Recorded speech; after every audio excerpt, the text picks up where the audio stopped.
कि 2 जून को railway NTPC का एग्जाम होना है। करते हैं सीबीटी 1 आपका एनटीपीसी का उस जो लेटर आपका वायरल हुआ था उसके अकॉर्डिंग आपका अप्रैल के लास्ट में होना था। लेकिन अब क्या माहौल बना हुआ है कि भैया 2 जून को एग्जाम होगा। अगर 2 जून को एग्जाम होता तो आपको कितना समय मिल जाएगा? जो अभी तक सिलेबस कंप्लीट नहीं कर पाए हैं तो वो लोग यही सोच रहे हैं कि भैया 2 जून को एग्जाम हो जाएगा। जीएस का जो पोर्शन वो 40 नंबर का आपका आने वाला है। स्ट्रेटेजी की आता, करंट अफेयर्स आता, history, politics, geography, computer, economics. आपको हैंड रिटन नोट्स चाहिए वो मिल जाएंगे। आपको खान सर के नोट्स चाहिए जो कि आपके रेलवे के एग्जाम्स के लिए रामबाण और होने वाले मेरे भाई रामबाण। उन नोट्स को अगर आप फॉलो कर लेते तो आपका जो एनटीपीसी का एग्जाम हो गया, आपका ग्रुप डी का एग्जाम्स हो गया। हेलो एवरीवन, कैसे आप सभी? स्वागत है आप सभी का आपके अपने परिवार शक्ति एकेडमी के यूट्यूब चैनल पर। और आज की वीडियो हम लोग बात करने वाले आरआरबी एनटीपीसी 2024 की वायरल एग्जाम डेट के बारे में। मैंने ऐसा क्यों कहा? क्योंकि आप सभी को पता है 2 से 3 दिन से बराबर सोशल मीडिया पर हल्ला मचा हुआ है। एक एग्जाम डेट वायरल हो रही है रेलवे एनटीपीसी एग्जाम को लेकर के, और वो है आपकी 2 जून। मैंने अगर मुझे वीडियो बनाना होता तो मैं आपको एक स्टार्टिंग में ही 2 से 3 दिन पहले इस प्रकार का वीडियो बना के दे देता कि भैया एग्जाम आपका 2 जून को होने वाला है, ऐसा इसी बात है। लेकिन मैंने इस प्रकार का कोई भी वीडियो अपने चैनल पर नहीं बनाया। क्यों नहीं बनाया? क्योंकि मैं इस प्रकार कोई भी ऑथेंटिक जानकारी जब तक मेरे पास नहीं होती है तब तक मैं अपने चैनल के माध्यम से आपको कुछ भी ऐसी इंफॉर्मेशन नहीं देता हूं जिस पर मेरा कमांडर नहीं है, जिसको मैंने वेरीफाई ना किया हो। ठीक है, लेकिन तमाम प्रकार के मैसेज मेरे पास आए, तमाम प्रकार के कमेंट मेरे पास आए, जो पेड ग्रुप वाले भाई बहन है या जो नॉर्मल वाले भाई बहन है, जो यूट्यूब के माध्यम से, टेलीग्राम के माध्यम से, इंस्टाग्राम के माध्यम से मेरे से जुड़े हुए हैं, उन्होंने तमाम मैसेज किए, तमाम कमेंट किए कि भैया एक वीडियो बना दीजिए कि सोशल मीडिया पर जो चल रहा है कि 2 जून को रेलवे एनटीपीसी का एग्जाम होना है, उसकी क्या सच्चाई है? क्या सच में 2 जून का एग्जाम हो सकता है? इसकी क्या सच्चाई होने वाली है, इस बारे में हम लोग बात करने वाले हैं। दोस्तों, मैं आपको बता दूं कि ऐसा कोई भी नोटिस वायरल नहीं हुआ है कि 2 जून का एग्जाम होगा। ऐसी कोई भी ऑथेंटिक जानकारी नहीं है कि 2 जून का एग्जाम होगा। ऐसा कोई भी आयोग की वेबसाइट पर ऐसा कुछ भी वायरल नहीं हुआ है कि 2 जून को एग्जाम होगा। तो एग्जाम कब होगा मेरे भाई? एग्जाम आपका होना था अप्रैल के लास्ट में, अप्रैल 2025 की लास्ट में। ऐसा किसने बोला था? ऐसी जानकारी भी आपको आयोग की वेबसाइट पर नहीं थी। आयोग के अंदर से एक नोटिस जारी होता है जिसमें सभी एग्जाम्स की जो आपकी डेट होती है वो मेंशन की जाती है, और जो एग्जाम की डेट मेंशन की जाती है वो कहीं ना कहीं आपके सारे एग्जाम उसी डेट के अकॉर्डिंग आपके चले आते हैं। तो एक अंदाजा लगाया जाता है कि भैया रेलवे एनटीपीसी का एग्जाम्स भी आपका अप्रैल के लास्ट में होगा, ऐसा अंदाजा लगाया जाता है। ऐसी कोई भी ऑथेंटिक जानकारी नहीं आती है, जो कि आपका एक नोटिस जारी होता है उसी के अकॉर्डिंग उसको अंदाजा लगाया जाता है। ठीक है, अब बात करते हैं सीबीटी 1 आपका एनटीपीसी का उस जो लेटर आपका वायरल हुआ था उसके अकॉर्डिंग आपका अप्रैल के लास्ट में होना था। लेकिन अब क्या माहौल बना हुआ है कि भैया 2 जून को एग्जाम होगा। अगर 2 जून को एग्जाम होता तो आपको कितना समय मिल जाएगा? और ऐसे तमाम मेरे भाई बहन हैं जो अभी तक सिलेबस कंप्लीट नहीं कर पाए हैं तो वो लोग यही सोच रहे हैं कि भैया 2 जून को एग्जाम हो जाएगा तो थोड़ा सा समय हमारे पास एक्स्ट्रा मिल जाएगा, हम लोग पढ़ लेंगे।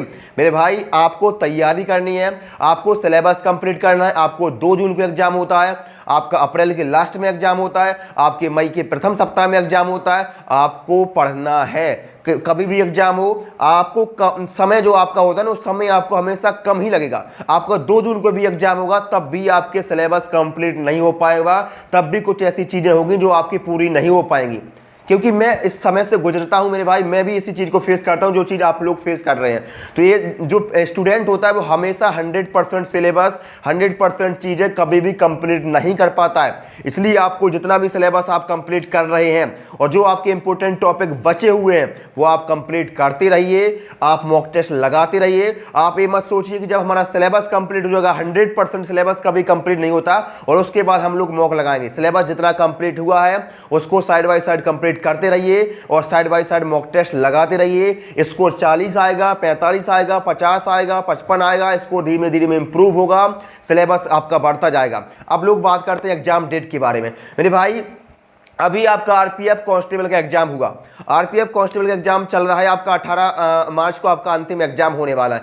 जब आपका आरपीएफ कांस्टेबल का एग्जाम होना था तो उसके 40 दिन पहले, आपका 40 दिन पहले एक नोटिस जारी किया गया था आपके रेलवे की ऑफिशियल वेबसाइट पर। आपका एक डेट आई थी कि भैया 40 दिन के बाद आपका आरपीएफ कांस्टेबल का एग्जाम है। ठीक है, 40 दिन पहले आपको पता चल गया था। लेकिन अगर आपका अप्रैल के लास्ट में एग्जाम होना है एनटीपीसी का तो कितना समय आपके पास अभी है?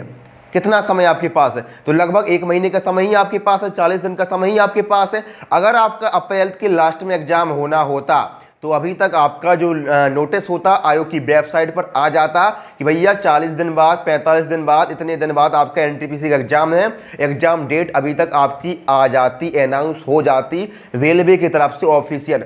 लेकिन अभी तक ऐसी कोई भी ऑफिशियल वेबसाइट पर कोई भी नोटिस वायरल नहीं हुआ है जिसमें आपका एग्जाम डेट मेंशन की जाए कि अप्रैल की लास्ट में होगा या मई के स्टार्टिंग में होगा। और दोस्तों अभी आपके तब और सारे एग्जाम्स भी लगे हुए हैं। आपका एएलपी का CBT2 भी होना है, आपका जेई का CBT2 भी होना है, आपका पैरामेडिकल का भी एग्जाम भी होना है। तो ये 3 अभी आपके एग्जाम्स और लगे हुए हैं। ये बहुत बड़े एग्जाम्स नहीं है। बहुत बड़े एग्जाम से मेरा मतलब है कि इसमें बहुत बड़ी संख्या नहीं है, बहुत दिनों तक एग्जाम नहीं चलना है, एक एक दिन, 2-2 दिन के एग्जाम्स हैं। तो ये आपके एग्जाम बहुत जल्द खत्म हो जाएंगे, इसकी आपको टेंशन नहीं लेनी है।